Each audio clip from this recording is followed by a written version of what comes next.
about high time I think we get into some hammer-ons and pull-offs.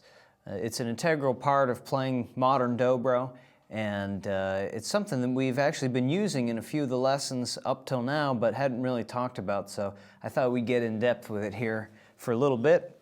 And so a hammer-on and a pull-off is basically something you use in conjunction with an open string. It's when you use the bar actually to create notes, not just plucking with your right hand. So a hammer-on is when you pluck a string and then set your bar down. You don't play it twice, you just play it once. But the act of setting the bar down on the string sort of creates a second note. So that's a hammer-on.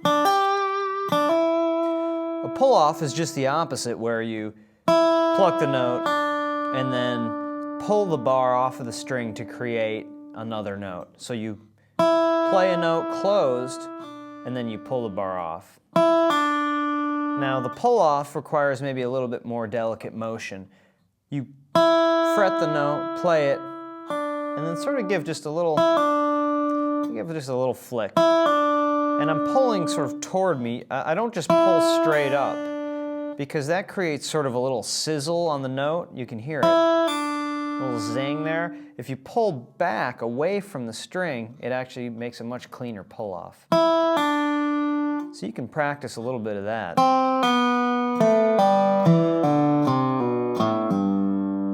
The hammer-on is pretty self-explanatory. There's nothing too detailed to know with that. You just strike a note and then place your bar cleanly down on the string.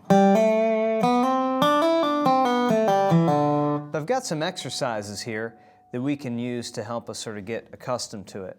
So here's the first one.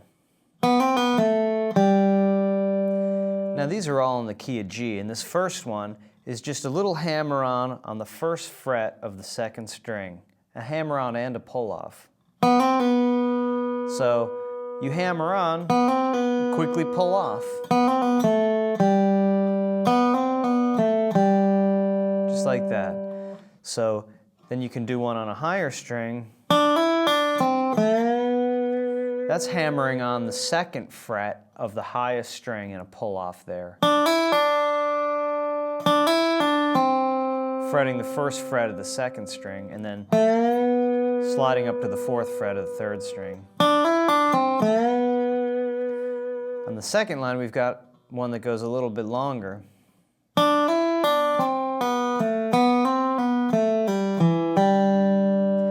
So that uses a few different strings. So you've got a hammer-on and a pull-off on the high string, and then a pull-off on the second string.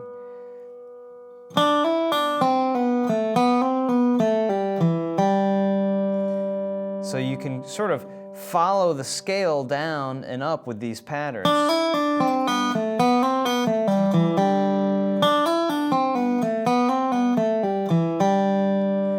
Here's another one. Now that one's just all hammer-ons. There's no pull-offs involved in that one.